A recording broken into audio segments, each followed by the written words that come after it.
एक कदम ईश्वर की ओर। वैराग्य प्रकरण 8वां सर्ग। राजा का श्री रामचंद्र जी में अधिक स्नेह होने के कारण उनमें युद्ध की अयोग्यता का वर्णन तथा रावण आदि के बल को जानकर राजा के विषाद का वर्णन। वाल्मीकि जी ने कहा, भरद्वाज, राजश्रेष्ठ दशरथ विश्वामित्र जी के उक्त वचन सुनकर एक क्षण के लिए चित्रलिखित की नाई निश्चेष्ट हो गए और तदनंतर दीन वचन कहने लगे। मुनिवर, कमल नयन श्री राम अभी पूरे 16 वर्ष का भी नहीं हुआ। मैं इसमें राक्षसों के साथ युद्ध करने की योग्यता नहीं देखता हूँ। प्रभु, यह मेरी पूर्ण एक अक्षोहिणी सेना है जिसका मैं अधीश्वर हूँ। उसको लेकर मैं ही राक्षसों के साथ युद्ध करूंगा। ये सभी सैनिक शूर, वीर, पराक्रमशाली और परामर्श देने में दक्ष है। मैं समर भूमि में धनुष बाण लेकर समस्त सैनिकों की रक्षा करूंगा। जैसे सिंह मत्त हाथियों के साथ युद्ध करता है, वैसे ही इन शूरवीर सैनिकों के साथ मैं महेंद्र से बलिष्ठ वीरों से भी युद्ध कर सकता हूँ। श्री राम बालक है, युद्ध से नितांत अनभिज्ञ है और सेना का बलाबल नहीं जानता। इसने अंतपुर में क्रीड़ा के लिए कल्पित संग्राम छोड़कर अन्य रणभूमि नहीं देखी है। न यह उत्तम शास्त्रों से युक्त है, न उत्तम अस्त्रों से युक्त है और न युद्ध विद्या में निपुण ही है। समर भूमि में असंख्य शूर वीरों से कैसे युद्ध करना चाहिए, यह भी इसे ज्ञात नहीं है। युद्ध निपुणता तो दूर रही, केवल यह राजकुमारों के साथ पुष्पों से सुशोभित नगरोपवनों में, उद्यान के कुंजों में परिभ्रमण करना तथा भांति भांति के पुष्पों से व्याप्त अपने महल के आंगन में क्रीड़ा करना जानता है। आजकल तो मेरे दुर्भाग्य से हिम से कमल के समान कमल वदन श्री राम अत्यंत क्रूश और पीला हो गया है।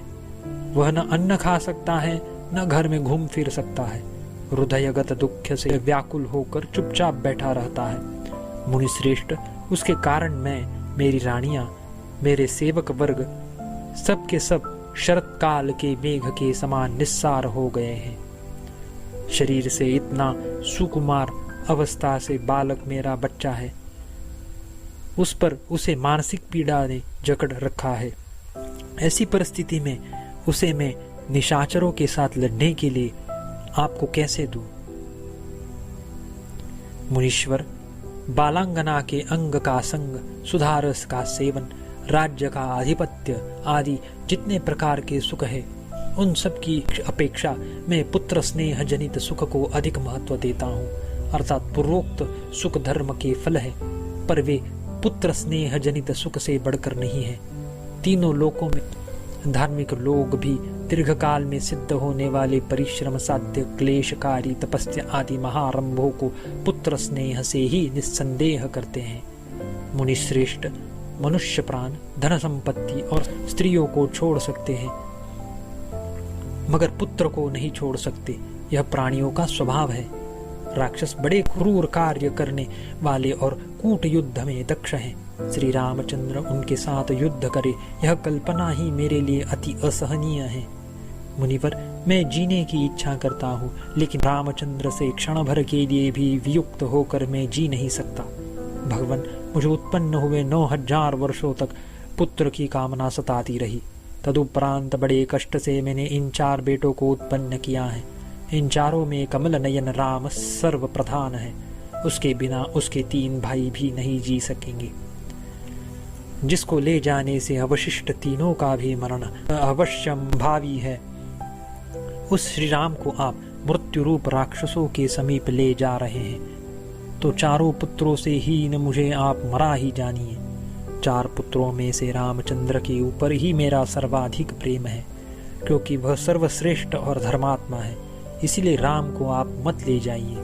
मुने, यदि आपको राक्षसों की सेना का संहार करने की इच्छा हो तो मेरे साथ मेरी चतुरंगिनी सेना को ले जाइए। हे ब्राह्मण, मुझे या शिशु राम को अथवा मेरे 4 बालकों को कूट युद्ध में विशारद उन राक्षसों का प्रतिकार कैसे करना चाहिए और उन दुरात्मा राक्षसों के साथ महारण्य में कैसे रहना चाहिए, यह भी मुझसे कहिए।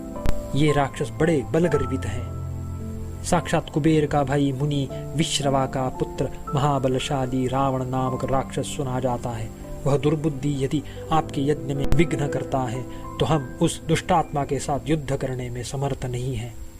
ब्राह्मण किसी समय किसी समुदाय में विपुल बल और संपत्ति से संपन्न पुरुष भूतों में उदय को प्राप्त होते हैं और काल पाकर विनाश को प्राप्त होते हैं।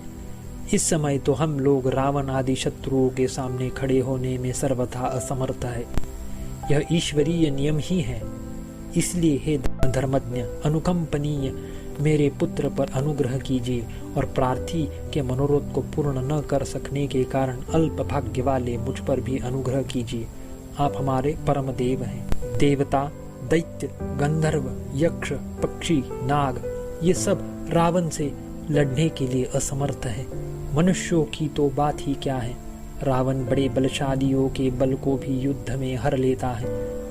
उसके साथ संग्राम में लड़ने के लिए हम समर्थ नहीं हैं।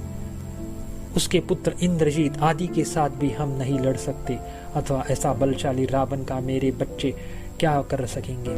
जिस समय मांधाता आदि राजाओं ने जन्म लिया था यह काल वैसा नहीं है। इस समय में सज्जन ही निर्बल है। इस समय यह रघुवंशीय बालक बुढ़ापे से शिथिल हो गया है, अथवा श्री रामचंद्र बूढ़ों की भांति शिथिल है।